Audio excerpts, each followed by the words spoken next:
नमस्कार साथियों, मैं ऋतिक रोशन स्वागत करता हूं आप सबका अपने चैनल प्रज्ञा टाइम्स में। और आज हम आप सबको एक खास एपिसोड में मिलाने जा रहे हैं देश के रियल हीरो से। जी हाँ, रियल हीरो की बात करें तो लोग फिल्मों को समझते हैं, लेकिन फिल्मों के हीरो को रियल हीरो हम नहीं कह सकते हैं, क्योंकि हमारे देश में आर्मी के जवानों को ही रियल हीरो कहा जाता है। इसलिए कि अगर हम अपने देश में अगर चैन की नींद सो पाते हैं तो इन्हीं जवानों की देन होती है, जिनके वजह से हम अपने देश में चैन की नींद सो पाते हैं, वरना हमारी चैन की नींद जो है वो हराम हो सकती है।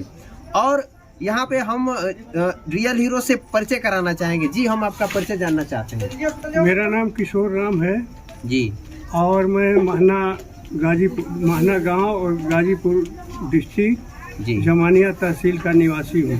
जी हाँ, और सेना में हम भर्ती हुए थे 1968 में, 26 मार्च 1968 में। जी, मेरी पोस्टिंग पहला हुई थी नागालैंड में। हमारा सेंटर का नाम है रानीखेत। अच्छा।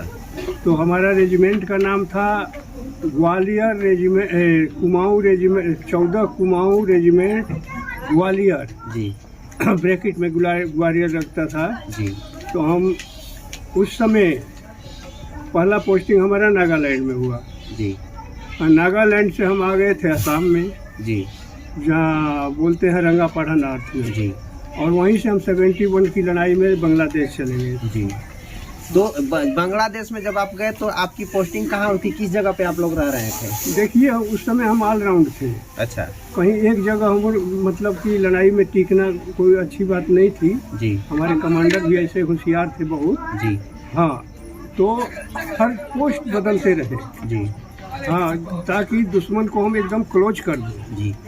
हम एक चीज़ यहाँ पे समझना चाहेंगे, 1971 की जो लड़ाई थी, वो लड़ाई का वजह क्या था? वो लड़ाई का वजह था जैसे कि भारत गुलाम था। जी, तो इसका लड़ाई मतलब कि हुआ था नेतागिरी के वजह से। जी, तो बांग्लादेश में भी जो है ना, वहाँ पर गुलामी थी। जी, वो भी पाकिस्तान की। जी, बांग्लादेशी जितने हैं बंगाल, शेख मुजीबुर रहमान थे उसमें लीडर। जी, उनको कैद कर दिया गया था। जी, और पूरा बांग्लादेश मतलब उनसे पाकिस्तान से खिलाफ हो गई थी। जी, इसलिए हमारे देश से उस मदद मांगे थे। जी, यही कारण था कि गुलामी के शिकंजे से हम बच जाए। जी, और हुआ भी ऐसा ही। जी, हाँ, 71 की लड़ाई में हम कई जगह रहे। जी, कुमिला में रहे, चटगांव में रहे, ढाका में दूसरी हमारी कंपनियां बटालियन थी, और मैनामती, कुमिला, सिलहट में रहे, जी, लालमई हिल और मैनामती उसके सेंटर था। जी, इसको भी हमने कब्जा किया। जी। हाँ, तो यहाँ पे एक और चीज़ मैं पूछना चाहूँगा, चूँकि आप तमाम जगहों पे रहे, तमाम पोस्टिंगों पे आपने ड्यूटी दिया, और वो ड्यूटी आपने काफ़ी अच्छे तरीके से निभाया। और सन 1971 की जब बात करते हैं तो इस एपिसोड में शामिल करने का हमारा मतलब ये है कि इनका भी एक खास इतिहास रहा है। आपने उस लड़ाई में जो आपका जो बंगाल में जब आपकी पोस्टिंग हुई थी, तो वहाँ पे हमने सुना है कि आपकी कोई खास 11 जो है कि पोस्ट जो पाकिस्तान के द्वारा बनाया गया पोस्ट था, उस पर आपने कब्जा किया था, और 95,000 सैनिकों को आप लोगों ने जो है कि बंदी बना लिया था। उसका इतिहास बताइए अपने से रिलेटेड। देखिए, ऐसा है कि 71 की लड़ाई एक खास थी। जी, और वो लड़ाई हमारी यादगार बन चुकी है। जी, हम लोग जब तक कि मरेंगे नहीं, जी, तब तक हमारे अंदर जो है ना, वो यादगार ही रहेगा। क्योंकि विश्व में रिकॉर्ड है हमारा भारत का जी, कि 95,000 सेना, जी, जो कि अपना पक्के पोस्ट में थे, हम पैदल चल के उसको कब्जा कर दिए। जी, यही हमारी मतलब की उपलब्धि थी। कैसे लड़ाई में आपने कैसे भाग लिया था? कहाँ आप कैसे लड़े थे? ऐसे देखिए, यहाँ पर भाग लेना नहीं पड़ता। जी, जिस बटालियन को, जिस कंपनी को जो आदेश मिला, जी, उस पोस्ट पर, उस इलाके में जी, तैनात हुई थी। जी, हाँ, अब रहा सवाल लड़ाई का, तो भाई पहले हम लोग कभी मतलब किसी को छेड़ते नहीं। जी, जब दुश्मन ने हमको छेड़ना शुरू किया तो हमने भी जी, आगे बढ़ना शुरू कर दिया, उसको क्लोज कर जी। दिया। और आपसे रिलेटेड मैंने एक और कहानी सुना था, कोई आपके रिलेशन के आस पड़ोस के गांव के ही थे जो एक बम गिरा और वो शहीद हो गए। हाँ। उसका कहानी बताइए जरा। देखिए, ऐसा है कि उस समय धान की खेती थी बांग्लादेश में जी और कीचड़ भी था जी वैसा मतलब कि विषम परिस्थिति में जी हम लोग नदी क्रॉस कर रहे थे, क्योंकि नदी के ऊपर दुश्मन का पोस्ट था जी। और हमारे मतलब कि